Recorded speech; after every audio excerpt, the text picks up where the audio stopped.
കൂട്ടായ തീരുമാനം കെ.പി.സി.സിയുടെ മാർഗനിർദ്ദേശങ്ങൾ നേതാക്കന്മാരെല്ലാവരുമായി ഒരുമിച്ച് സംസാരിച്ചു. പാർലമെൻ്ററി പാർട്ടിയിലെ അംഗങ്ങളുമായി സംസാരിച്ചു. അതിനുശേഷമാണ് ഇത്തരത്തിലുള്ളൊരു തീരുമാനത്തിലേക്ക് എത്തിയത്.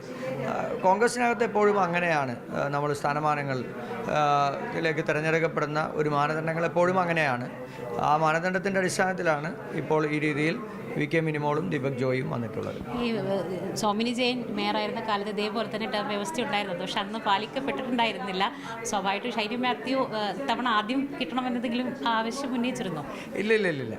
അപ്പം നമ്മളൊരു എക്കാലത്തും കൊച്ചി പോലെയുള്ള ഒരു നഗരസഭാ ഭരണത്തിന് ഏറ്റവും പ്രാപ്തരായ ആളുകളെയാണ് നമ്മൾ കണ്ടെത്തുക. പാർട്ടി അത്തരത്തിലുള്ള ആളുകളെയാണ് കണ്ടെത്തിയിരിക്കുന്നത്. ഇപ്പോൾ ടേം വ്യവസ്ഥയിലാണ് 2.5 വർഷക്കാലം ഏറ്റവും നല്ല മനോഹരമായി കൊണ്ടുപോവുക. അതിനുശേഷം ഒരു ടീം കൂടി, ഞങ്ങളെ പരിചയസമ്പന്നരായിട്ടുള്ളൊരു ടീം കൂടിയുണ്ട്. അവരെ കൂടി ഞങ്ങളൊന്ന് പരിഗണിച്ച് അവരുടെ കൂടി കഴിവുകൾ ഈ നഗരത്തിന് ഉപയുക്തമാക്കുന്ന രീതിയിലുള്ള ചിന്തകളാണ്, അത്തരത്തിലുള്ള അഭിപ്രായ പ്രകടനങ്ങളാണ് എല്ലാവരിലും ഉണ്ടായത്.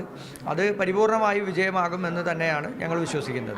അങ്ങനെ പറയുമ്പോഴും ദീപ്തി മേരി വർഗീസ് ചെറിയൊരു പരാതി നൽകിയെന്നാണ് കെ.പി.സി.സി നേതൃത്വത്തിൽ. കെ.പി.സി.സിയുടെ മാനദണ്ഡങ്ങൾ പാലിച്ചില്ല മേയർ തെരഞ്ഞെടുപ്പിൽ എന്നാണ് ആരോപണം.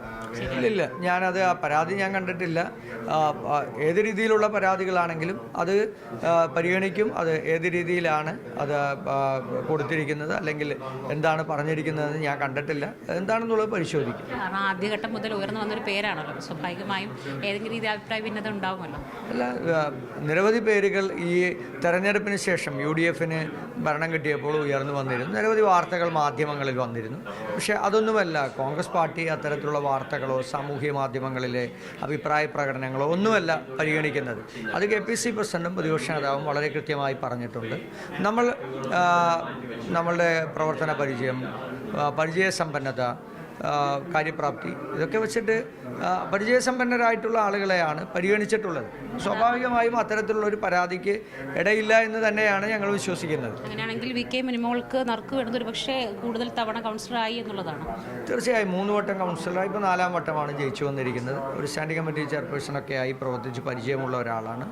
അപ്പോൾ സ്വാഭാവികമായും അത്തരത്തിൽ ചെറുപ്പത്തിലെ തന്നെ കോർപ്പറേഷൻ കൗൺസിലെത്തുക, പരിചയസമ്പന്നത ഒരു പ്രധാന ഘടകം, ജയിച്ച ഡിവിഷനുകളിൽ നിന്ന് വീണ്ടും ജയിക്കുക, അപ്പോൾ അതൊക്കെ ഒരു പരിഗണന തന്നെയാണ്. അപ്പോൾ ജനങ്ങൾക്കിടയിൽ നന്നായി പ്രവർത്തിക്കുന്ന ഈ നഗരത്തിൻ്റെ പ്രവർത്തനങ്ങളുമായി ബന്ധപ്പെട്ട് നല്ല അറിവും പരിചയസമ്പത്തുമുള്ള ഒരാളെ പരിഗണിക്കുമ്പോൾ പാർട്ടിക്ക് ഒരു വലിയ പ്രതീക്ഷയാണുള്ളത്. തീർച്ചയായും എല്ലാവരെയും ഒരുമിച്ച് കൂട്ടി കൊണ്ടുപോകാൻ കഴിയുമെന്നാണ് ഞങ്ങൾ വിശ്വസിക്കുന്നത്.